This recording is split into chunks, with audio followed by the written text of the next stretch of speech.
para primeiro convidado desta noite, a nossa escolha foi Marcelo Rebelo de Sousa.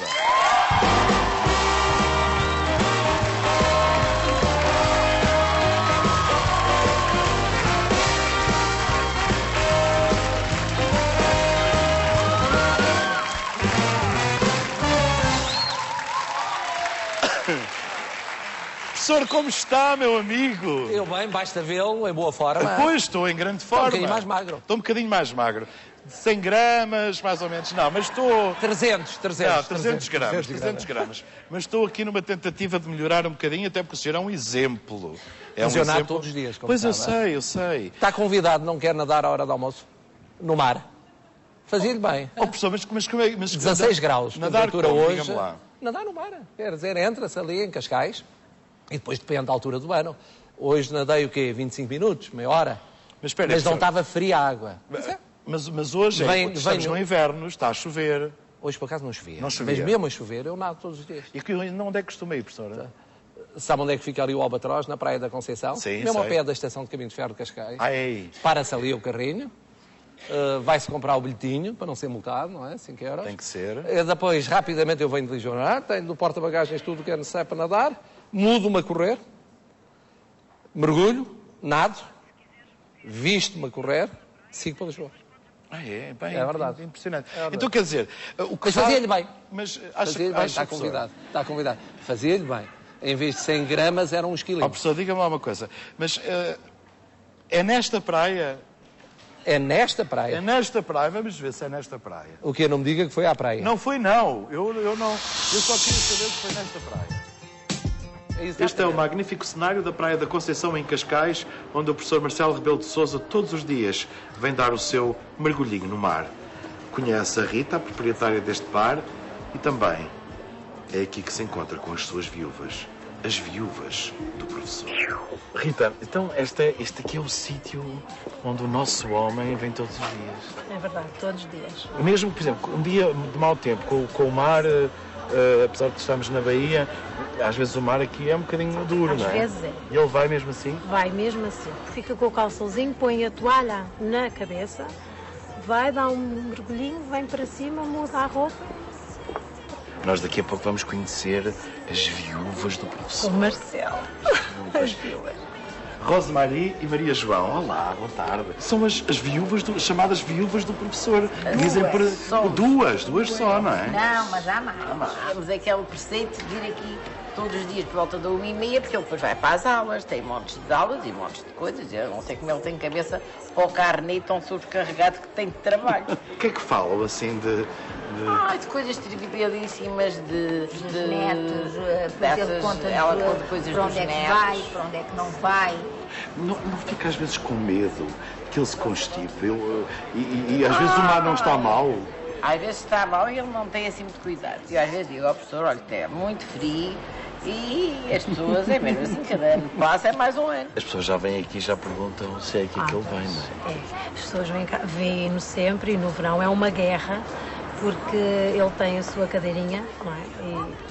E as viúvas têm o toldo e a cadeirinha, e então, mais ou menos em março, eu começo a ter os clientes a dizer: Ana Rita, guarde-me o toldo ao lado do professor Marcelo, atrás do professor Marcelo, e tem uma guerra. Já pensei em pôr mais caro esses toldos, não acho um bocado aborrecido. Professor, não leva mal, mas isto foi uma partida que o Malate telefonou-me e pronto, eu tive que conversar um bocadinho sobre o senhor, que é excepcional. É já, professor.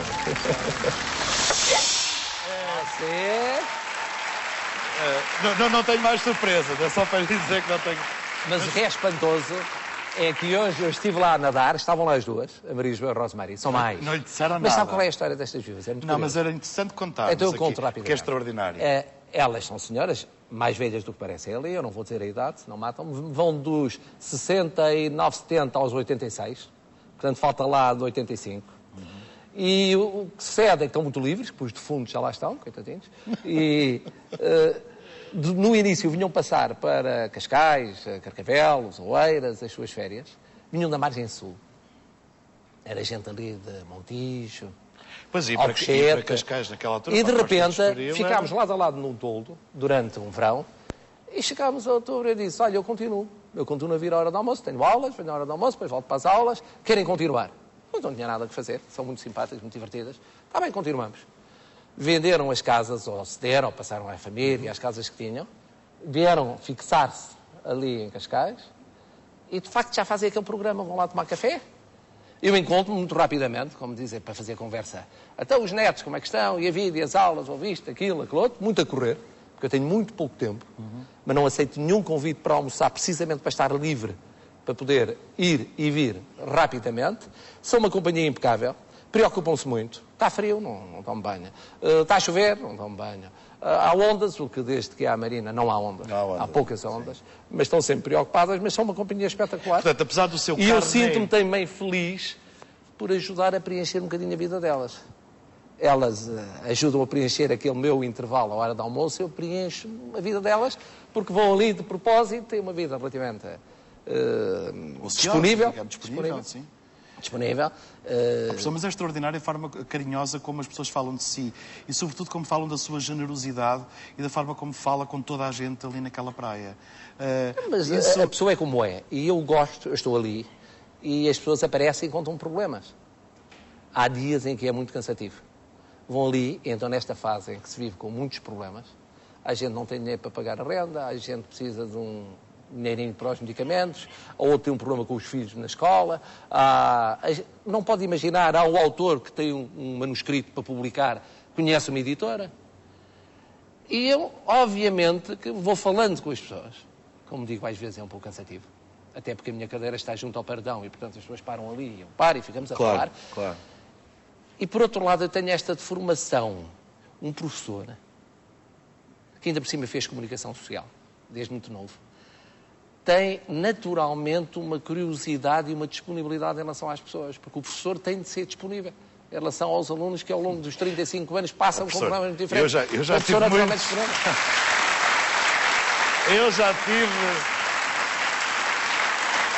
Eu já tive muitos professores que não eram disponíveis. Tive muitos professores enfim... Mas então eram maus professores. Pois... Um bom professor não é só o que sabe a matéria. É também e, sobretudo, o que comunica, o que está em ligação. Eu lembro houve um ano em que eu percorri várias escolas secundárias. Apesar de ser professor da universidade, eu acho que vou terminar a minha carreira a dar aulas no secundário ou no básico. Era o meu sonho. Então fui a uma escola, por acaso aquela em que eu tinha andado, o Pedro Nunes, e lembro-me que às tantas levantou uma aluna, no meio de um colóquio sobre como é a relação entre professores e alunos, e disse: eu gosto muito daquela sua professora que está ali, mas ela não tem tempo para falar comigo, porque entra a correr e sai a correr da aula, dá a matéria, porque os professores têm depois horários brutais. Claro. Sabe como é? Não têm muitas vezes disponibilidade. É verdade. E queixou-se-me. E depois eu tive que dizer: tu és capaz de ter razão, mas tens de te lembrar que aquela professora é um ser humano como tu, com problemas como tu. Eu por acaso sabia que aquela professora tinha um filho muito doente. Portanto, com que disposição é que ia dar aulas, deixando o filho muito doente em casa? Com que disposição? E os alunos não sabem. Outra coisa, por exemplo, quando se faz exames orais, o aluno está ali a sofrer. A minha oral, como é que vai correr, não vai correr? E não imagina o que é para um professor que faz 20 orais num dia, na 20ª ter a mesma atenção e a mesma justiça que tem na primeira.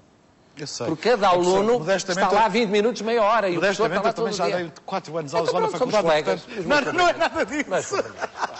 Não é nada disso. Não é nada disso. Mas compreendo essa... Eu percebo essa disponibilidade. Mas há disponibilidade, mas isso tem a ver com a educação também, tem a ver naturalmente com o feitio das pessoas, com o jeito das pessoas. Há muita gente que é boa investigadora, mas não é boa professora.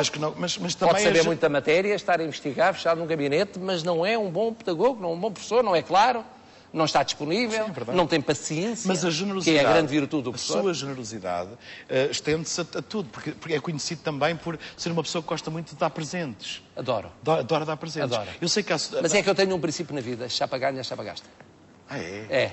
Eu já disse aos meus filhos: não vão ter herança.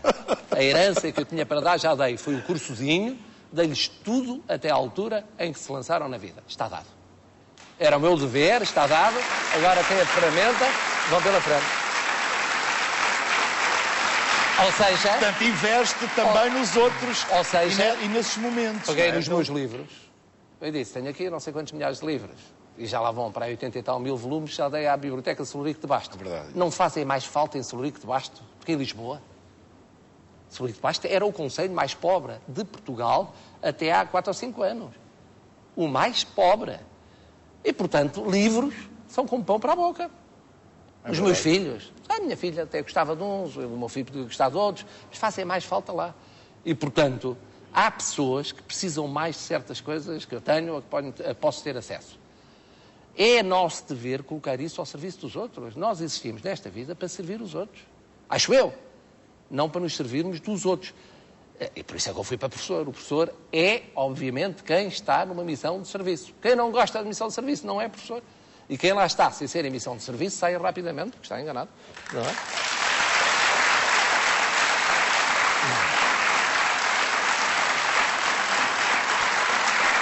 Nessa perspectiva, o senhor é tão especial que até dá presentes aos alunos que têm boas notas.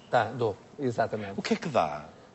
Tradicionalmente livros. Agora, cheques para comprar em livros. Daqueles cheques que existem, não é? Sim, tipo uma FNAC e tal. FNAC, portanto, são créditos para comprar livros. E oferece a quem? Assim, àqueles que... Aos mais classificados nas várias disciplinas e às vezes nos vários pontos. Mas já houve tempos em que ele dava bilhetes para ir, por exemplo, ao ténis, ou para ir a concertos, ou para ir ao cinema. Mas acho que é mais instrutivo dar para livros, porque se lê cada vez menos. Sim, e é meu dever, como professor, estimular a leitura. Não se lê. Vê-se televisão, está-se ligado à net, tem-se outras solicitações. É verdade. Lê-se muito, muito pouco. E os meus alunos leem cada vez menos. Portanto, isso é... E, portanto, cá está uma forma de premiar e incentivar a leitura. Tem alunos... O professor fez com 19 anos... Tenho alunas, sobretudo. Sabe o que é a grande mudança? Quando eu era aluno da faculdade, eram 80% rapazes, 20% raparigas. Hoje são 80% raparigas, 20% rapazes. E durante muito tempo acontecia o seguinte, que os melhores alunos ainda eram rapazes, depois daí para baixo era tudo raparigas, e tal, depois caía mais ficar, os rapazes não faziam nenhum e tal. Bom, Os cablas. Agora não, elas começam no topo. E, portanto, já, não direi em pé de igualdade, são mais, portanto, proporcionalmente, melhores alunas as mulheres do que os homens. Foi uma viragem brutal, sei que no discurso também é assim, mas em direito é muito assim. São mulheres a dominar. Porquê é que acha que já dominaram na licenciatura? Primeiro, numericamente, são a maioria da população portuguesa. Depois, demoraram a chegar, em termos de democratização do ensino, ao ensino superior, hoje já chegaram. Não é? Pois, é verdade. E depois tem uma disponibilidade, hoje trabalha, hoje a mulher estuda e está fora de casa, como não estava há 40 anos ou há 30 anos, quando eu passei pela universidade. Falou-nos que, disse há bocadinho, que se calhar gostava de terminar a sua carreira a dar aulas... Imagina-se a dar aulas a crianças de 7 ou 8 anos, por exemplo. Imagino, e sabe que é muito mais difícil do que dar a alunos crescidos. Para mim, é mais difícil dar a alunos do primeiro ano do que a alunos do quinto. Portanto, vai ser mais difícil dar ao secundário, mais difícil ao básico. Quanto mais novos, mais difícil. Porque maior disponibilidade, maior paciência... E as perguntas que eles fazem são também mais... Sabe mais que o miúdo de 10 anos? São perguntas inesperadas, como imagina. Mas sabe que isto é muito importante. É muito importante por isto. Porque... não, mas tem toda a razão em rir-se, porque essa é a questão, de facto, do concurso. Entre outras. Mas o que é facto é isto. É que... em termos de dificuldade, quanto mais novos, mais difícil. Mais difícil. E eu tenho muitos colegas meus, professores universitários, que descaem os parentes na lama, quando eu digo que era uma boa experiência haver um maior conhecimento do secundário. Por exemplo, e antigamente grandes professores universitários foram professores de liceu. É verdade. Mas, Santana Dionísio, o Mário Dionísio, o poeta, o António Gedeão, foi meu professor, o Rómulo de Carvalho. Eu, quando entrei na faculdade, eu entrei em filosofia, na clássica, e a primeira coisa que nos diziam é tudo aquilo que aprenderam no secundário esqueçam. Mas nunca se esquece. Mas enfim, mas era um bocadinho essa ideia, não é? Essa ideia. E depois havia uma certa, digamos, um certo preconceito até relativamente a esses professores de... Mas é um falso complexo de superioridade. Aliás, eu acho um bocado absurdo como é que são os professores universitários, em muitos casos, a fazerem as reformas para o secundário e para o básico, não conhecendo o que é ser professor de secundário e do básico. Não percebem? Vou dar-lhe, professor, 4 nomes a Carolina, o Alexandre, a Beatriz, o Vicente e o Marcelo. Quer conhecê-los? Quero. Então vamos lá. Quero. Meninos. Senhor professor, se eu atirar uma garrafa de vidro para o mar, mais ou menos quantos anos é que o vidro se partirá em partículas? Senhor professor, quando tinha a minha idade, que livro é que lhe custou mais a ler?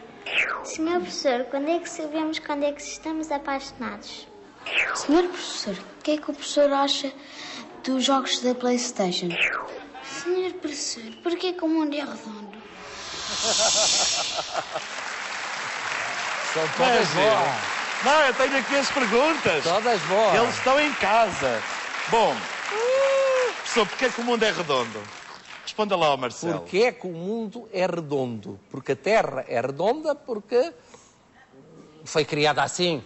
Eu que sou crente, tenho uma explicação. Quem não for crente tem várias. O Big Bang, várias maneiras de crescimento, ou de... há quem diga que é a partir de uma dispersão, de uma realidade mais ampla, que nascem os planetas.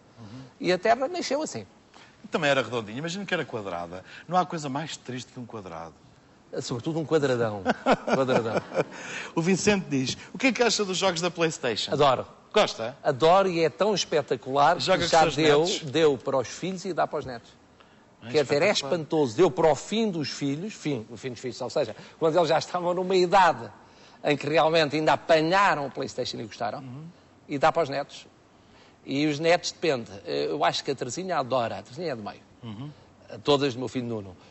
O Francisco não. O Francisco é um teórico da bola, assim, intelectual. É um teórico da bola. É do Sporting Braga também ou não? Tem 2 clubes. Eu inscrevi no Braga e o meu filho no Sporting. Bom. Portanto, estamos aqui numa guerra entre os dois. Bom.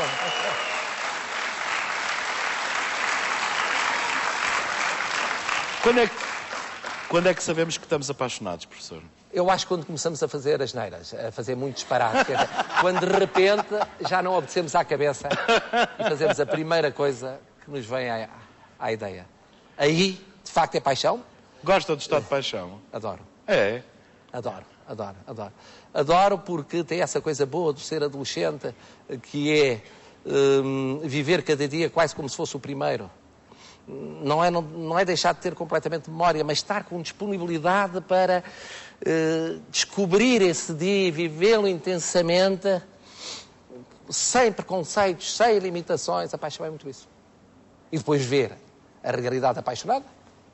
Vamos imaginar uma mulher, ou um livro, ou um filme, ou uma paisagem, ou uma música, um pouco à margem da razão. Quer dizer, os outros não estão a ver nada daquilo. É linda. Já viste que não é gorda, é baixa e tal, mas não, é linda. E a música é longa, não interessa, adoro. É esse lado de irracionalidade dá encanto. Mas é muito bonito o facto de ser sem preconceitos, não é? Sem preconceitos. É fundamental. A pessoa preconceituosa é uma quadradona. Não faz isto porque não faz aquilo. Não faz aquilo outro porque tem uma ideia fixa sobre as pessoas e sobre o mundo e sobre as coisas. É uma chata. E de chatos estamos nós fartos, não é? Muito bem. Pergunta ao Alexandre. Quando tinha a minha idade, que livro é que lhe custou mais a ler? O que custou mais a ler... Custa às vezes, não é? Custou, eu vou dizer-lhe, ele deve ter ali o quê? 11 anos? Acho que menos. 8 anos, 9 anos? Tem 8 anos. 8 anos. Houve um que li naquela altura que me custou um bocadinho, que se chamava Coração, do Edmundo Amici. Porque era um livro muito triste. Não me custou no sentido de ser penoso, mas fez-me imensa pena. Já não sei exatamente a história, mas era o drama de uma criança abandonada que sofria e mergulha na história. E impressionou-me imenso essa história aí nos 7, 8 anos de idade, de facto. Ao contrário de outras coisas levezinhas que havia, o Tintim era levezinho. Portanto, lia livros também que não eram próprios para uma... Quer dizer, que não eram propriamente para uma criança. Eu comecei muito cedo a ler, e méritos dos meus pais, que me punham a ler muito cedo. Muito cedo li Essa de Queiroz, muito cedo li alguns dos clássicos portugueses, muito cedo li coisas sérias. E isso foi importante porque, provavelmente, se eu não tenho tido a minha mãe e o meu pai, cada um a puxar para os seus autores a fazer isso, teria lido menos do que li na vida. E devo-lhes esse favor. Não é só ler, adorar livros. Eu coleciono livros, eu desde miúdo desde os 14, 15 anos, ia a leilões de livros. Se aprendia imenso em leilões de livros. Eu lembro, por exemplo, ali no Príncipe Real havia leilões de um velho Arnaldo Henriques de Oliveira, em que estava o Mário Soares, sempre que não estava na cadeia ou no exílio. Estava lá.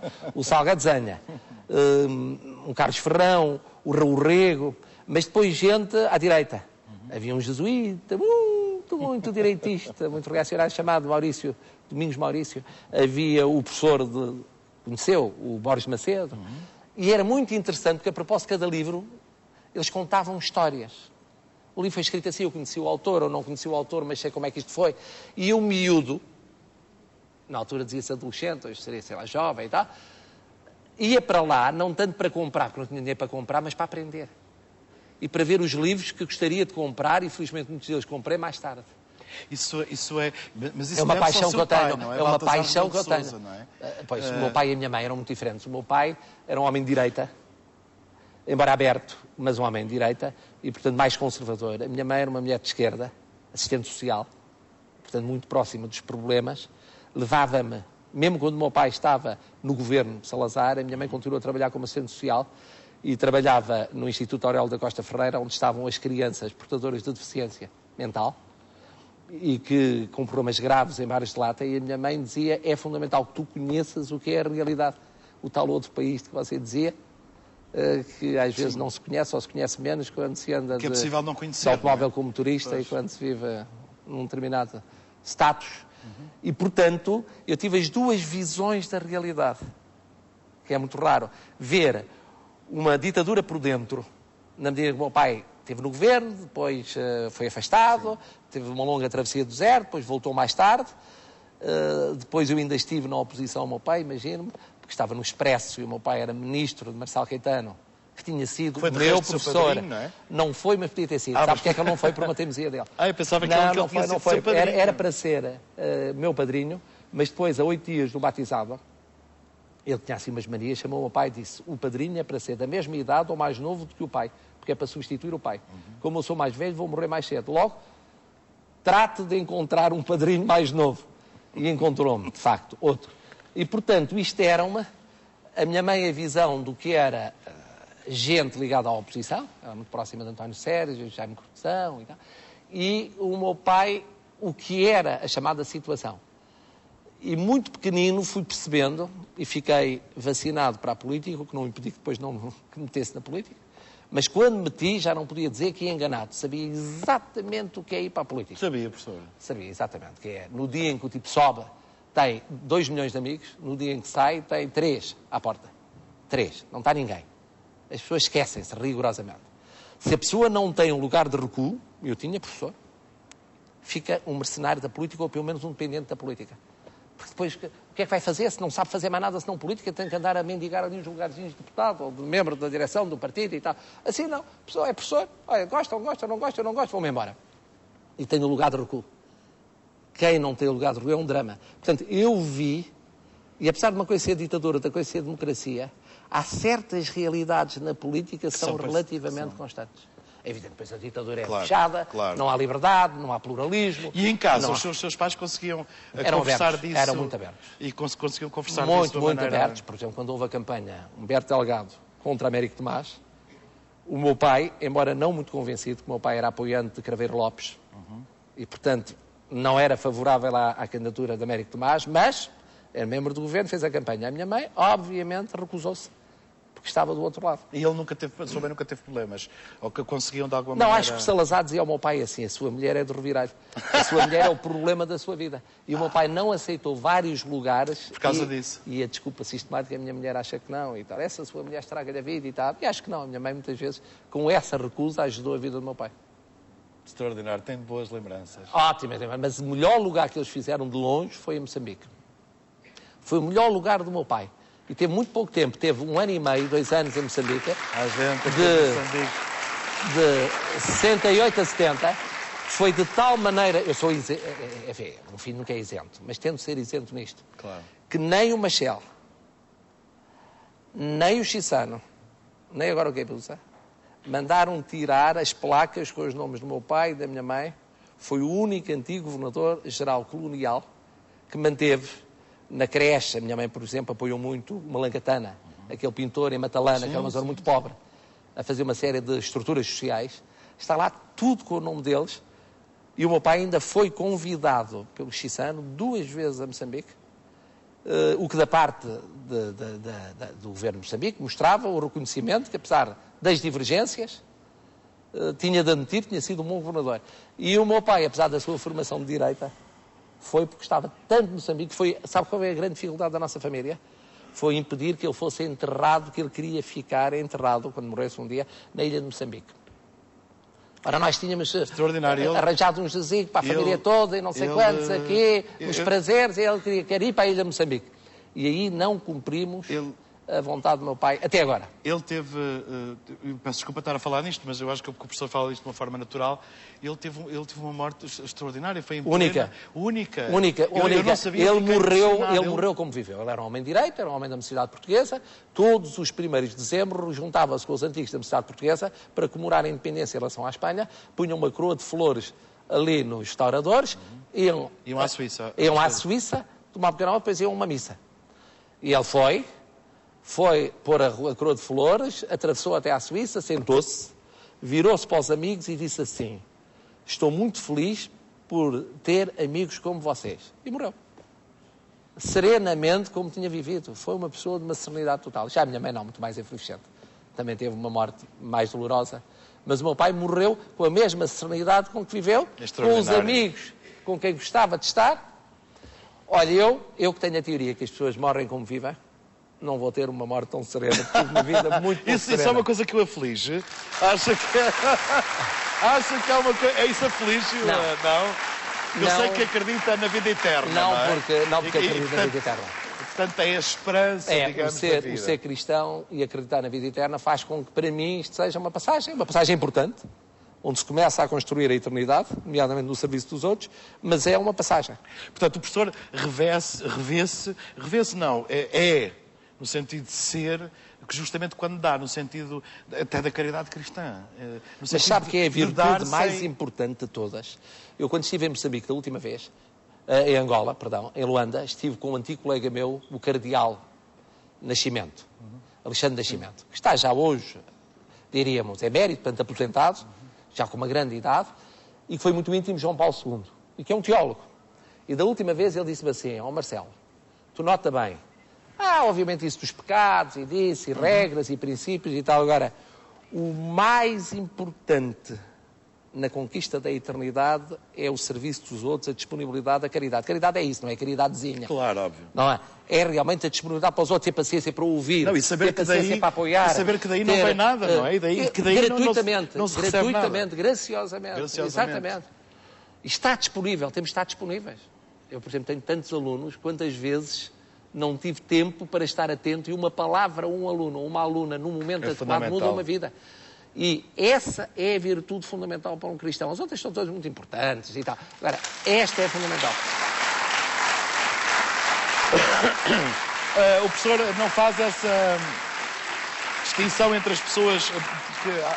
Há pessoas que não gostam tanto, ou enfim, não ligam tanto às pessoas ditas mais simples. Eu sei que o professor tem uma expressão que gosta muito bem, então como é que é? Vamos à vida que o morte é certa, diz isso ao porteiro da faculdade. Por exemplo, fala muito com carinho. Eu até acrescento, que é o cúmulo do requinte, que não é verdade, e digo: vamos à vida que a morte é certa. Escapam 2 ou 3 e não é líquido que sejamos nós.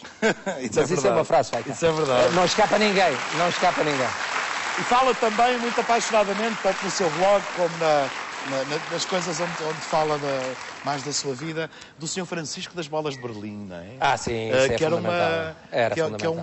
É um homem... É uma instituição que está em vias de desaparecimento. Que, de alguma maneira... professor, acha que as bolas de Berlim deviam desaparecer assim? Eu não, mas o homem da Azai anda aí... O homem da Azai, se vê bolas de Berlim, aquilo faz-lhe mal à cabeça. Bom, mas é que sabe uma coisa, nós às vezes temos um aspecto ridículo, que é provincianismo, como dizia o Fernando Pessoa, que é querer copiar os outros sendo mais papistas que o Papa. Uma coisa é a União Europeia ter regras, outra coisa é os chouriços, não pode ser. As bolas de Berlim não pode ser. As tascas têm que se fechar. Nada disto pode existir. Eu vou à França, há tascas. Claro.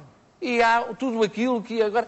Eu pergunto, há lá uma Azai também. Portanto, noutros países, na vizinha Espanha, nas tapas, não há este complexo de querer aplicar as regras comunitárias Exatamente. Sabe, eu sei que as bolas com creme, as bolas de Berlim, não podem ser feitas de qualquer maneira, têm que ser feitas em sítios... com luvas devidamente tudo calculado e tal, de XPTO. O professor sabe fazer bolas com creme, bolas de Berlim? Não sei, mas gostava de aprender. Quero aprender, então vamos lá aprender a fazer bolas de Berlim. Para quem sempre viveu na linha, as bolas com creme são um petisco especial. Por isso resolvemos vir aqui aos Queques da Linha para perceber como é que se fazem as bolas com creme. Até porque debaixo de cada um de nós há um pasteleiro. Vamos embora? Vamos pôr o barrete, o avental e vamos para a vida. Vamos embora. Então vamos começar as bolas com creme, até porque o professor está ali daquele lado e eu não sei se ele sabe fazer ou não, mas presumo que não, eu próprio não sei. Então diga-me lá, o que é que leva? Farinha, açúcar, margarina, 2 ou 3 ovos. Ai! E agora é amassar, não é? Então como é que é? Explica-me lá.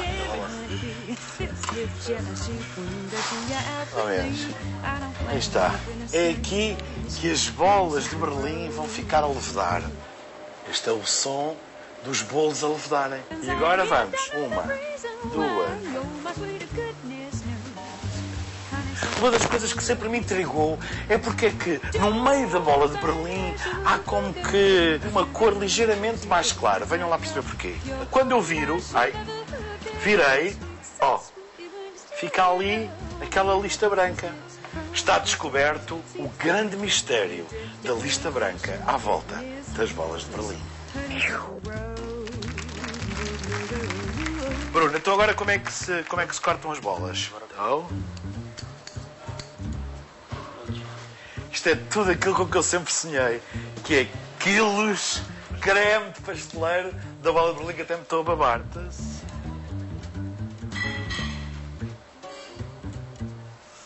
E pronto, aqui estão as nossas bolas com creme. De malato pasteleiro para malato apresentador. Toma.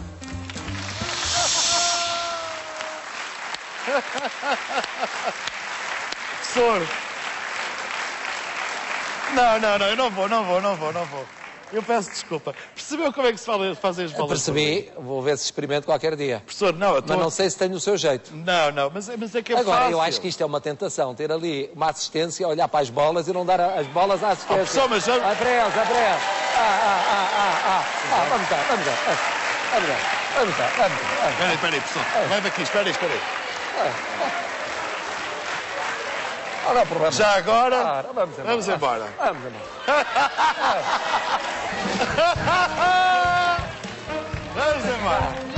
Vamos, toma.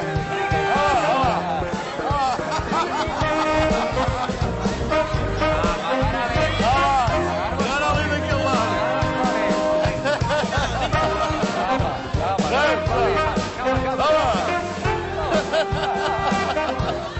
Vamos ali. Vai, está aqui. Agora vamos para ali. Vamos embora. Só há 2.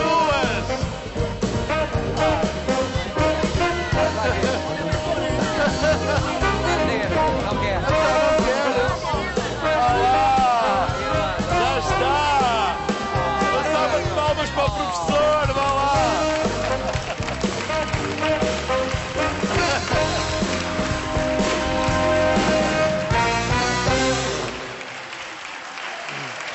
Bom, esta tarde foi maravilhosa nos Queques da Linha. Não sei se quer. Esta tarde foi maravilhosa nos Queques da Linha, porque realmente eu aprendi a fazer bolas com creme e é maravilhoso. Exatamente. Aquele creme que o Sr. Francisco, já que falámos dele há bocadinho, e acabámos por não explicar muito bem quem é. Era um senhor que vendia bolas com creme. Era um senhor que vendia, mas tinha este mérito.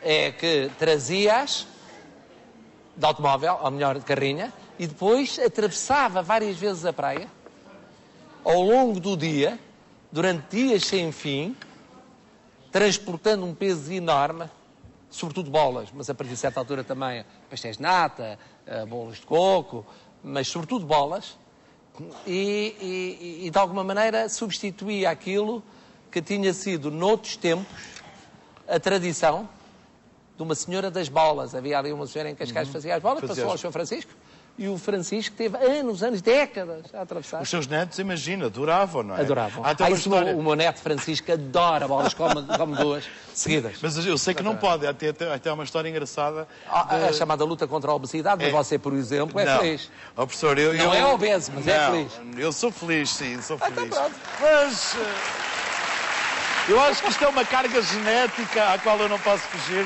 devo dizer. Mas porque eu tenho uma teoria. Por exemplo, as bolas com carame que nós vemos nas pastelarias têm aquele sorriso. Que é até um sorriso cândido, não é? E quando nós passamos, parece que nos chama. Eu às vezes vou, pronto, passo e ouço malato, e olha, é uma bola com creme. Mas não tenho a dúvida. E eu, pronto, olha, tenho que lá ir e não posso, e como a hora.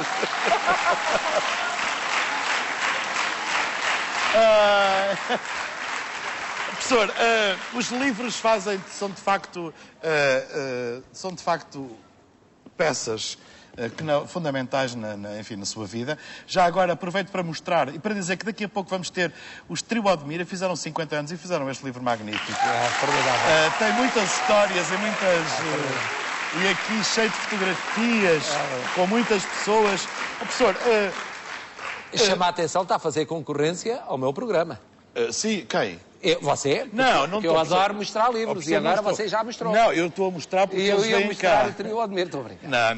Não, mas este aqui, eu estou só aqui a mostrar, mas pode levá-lo, eu filo até, pedi só a eles para me mostrarem, porque eu sei que vai mostrar, e portanto fica aqui já tapadinho, está bem? Exatamente. Não, mas, professor, já alguém alguma vez ficou zangado, por exemplo, com alguma crítica que faz aos livros, ou não? Sobretudo as grandes zangas vêm de eu não mostrar livros, porque eu recebo por semana entre 50 e 300 livros.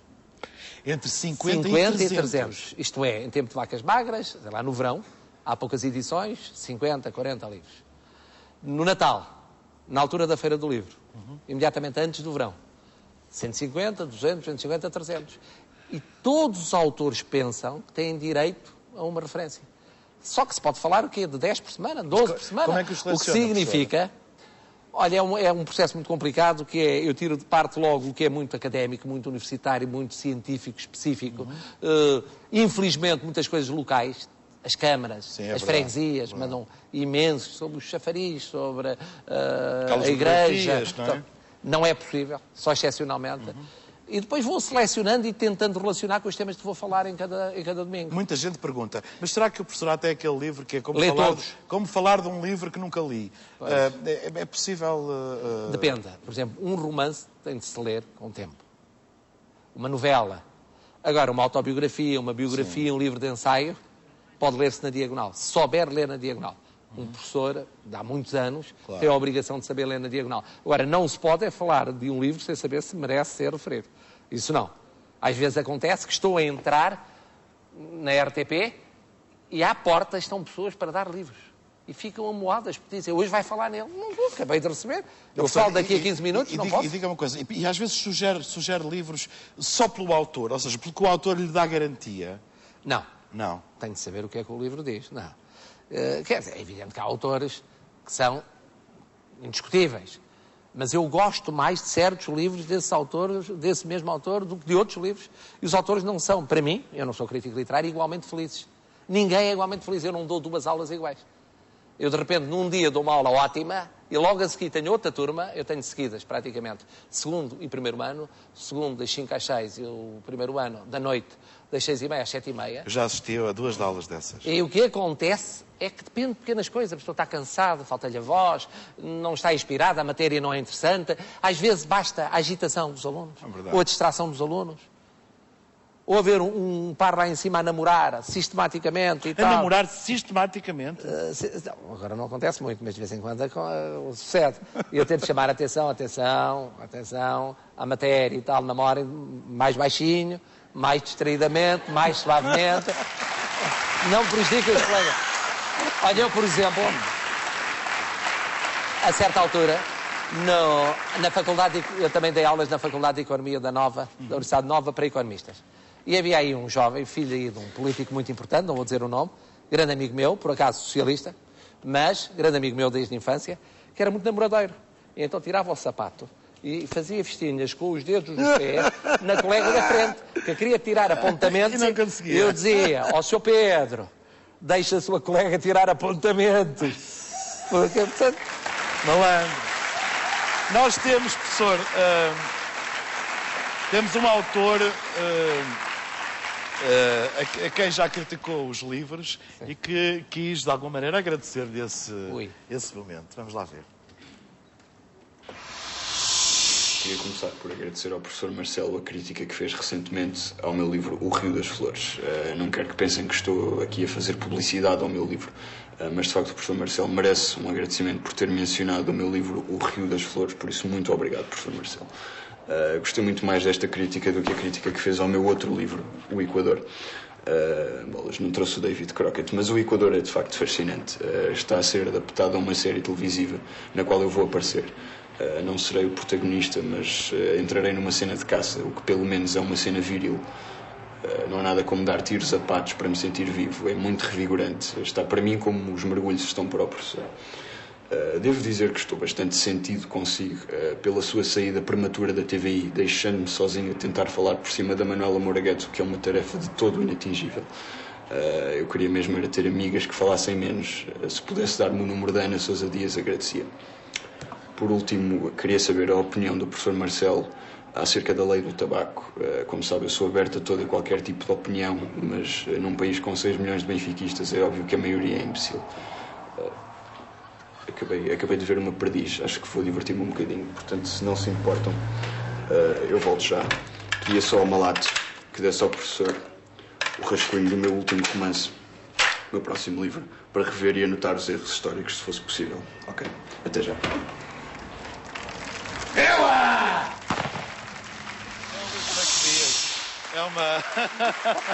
uma brincadeira. Portanto... Devo dizer, aliás, que gostei. Gostou? Quer do Equador, quer do Rio das Flores. Gostei. Gosto pessoalmente de Miguel Sousa Tavares, gostei dos livros. E acho que ele, que já era conhecido por escrever livros interessantes de viagens... Ele é um viajante nato. É verdade. Tinha livros muito interessantes. Também sou, mas não sei escrever o que ele sabe. E como ele sabe. Agora, no romance histórico, em planos diferentes. Talvez o Equador, de uma época mais distante, mas que nos diz mais do que o último livro. Mas que são livros com um grande sucesso e, portanto, eu admito, como sabe, houve uma grande polémica entre ele e o Vasco Polivalente e eu tive a ocasião de dizer que era um desperdício e que são os dois tão inteligentes que, em vez de baterem um no outro, deviam bater em tanta coisa má que há aí nesse país. Professor, como, aliás, batem.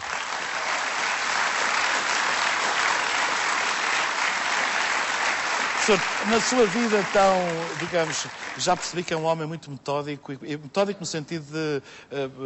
Sou metódico. Sabe o que é que isso quer dizer? É assim...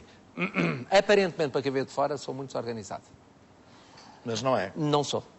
Mas tiro proveito de todos os minutos. Eu tenho uma relativa vantagem, que não é mérito nenhum, é que me concentro rapidamente. De repente eu chego e digo, eu tenho que ir trabalhar numa lição, ou num parecer, ou numa conferência. Não. E começo a trabalhar e abstraio. Pode haver música, pode haver... Desligo. Eu, aliás, trabalho, como sabe, noite fora, inclusive com a televisão ligada, permanentemente para ouvir música clássica, concertos, óperas, ir vendo as notícias e tal. E essa concentração, o ser capaz de mudar de uma coisa para outra rapidamente é uma vantagem. Agora, é verdade que tenho outra relativa vantagem, até ao dia em que deixo de ser, que é durmo pouco. Mas essa questão de dormir pouco é uma coisa que me faz muita impressão, especialmente porque eu sou alentejano e gosto... Dorme muito? Eu durmo muito. Se calhar tenho a apneia do sono. Mas aí quanto tempo? Professor, eu gosto de dormir aí umas... 10 horas? Mas 10 horas. 10 horas? Eu gosto de dormir umas 10 horas. Ai, já não é alentejano, isso é estranho. Isso é doença. Bom, as suas 4 horas de sono por dia já são lendárias. Mas sabe como é que começou? Eu digo num minuto. Foi assim. Eu trabalhava no Expresso, antes do 25 de Abril, e havia censura. E tinha aulas às 9 da manhã na Faculdade de Direito. E a censura vinha quando vinha, porque eram uns coronéis, normalmente um pouco esclarecidos, muito estúpidos, que tinham de cumprir ordens que não percebiam e fazer censura até às tantas da madrugada. E nós chegámos à espera. E eu ficava dependurado até às 2, 3, 4, o que fosse necessário. No dia seguinte não podia dizer, hoje não dou aula porque tive censura. Tive a ser censurado. Ia para casa à hora aqui, às vezes só tomar um duche e ir dar aulas, e tinha de estar a tempo nas aulas. Nos primeiros tempos, nos primeiros ano e meio, o primeiro ano, ainda recuperava ao fim de semana. Depois meteu-se a Revolução. Na Revolução, como sabe, tudo acontecia à noite. Eram os homens sem sono, os capitães de Abril. Era tudo à noite, as reuniões, os plenários, os partidos, o MFA. Tudo era de noite. É verdade. Até 76 criei esse hábito. Depois já não me habituei a deixar de me deitar às 5 horas, 5 e meia da manhã. Mas sabe que, apesar de tudo, nós tivemos essa preocupação, não só com as suas 4 horas, mas com as minhas 10 horas. E por isso decidimos promover aqui um pequeno encontro do professor com talvez a maior especialista do sono em Portugal.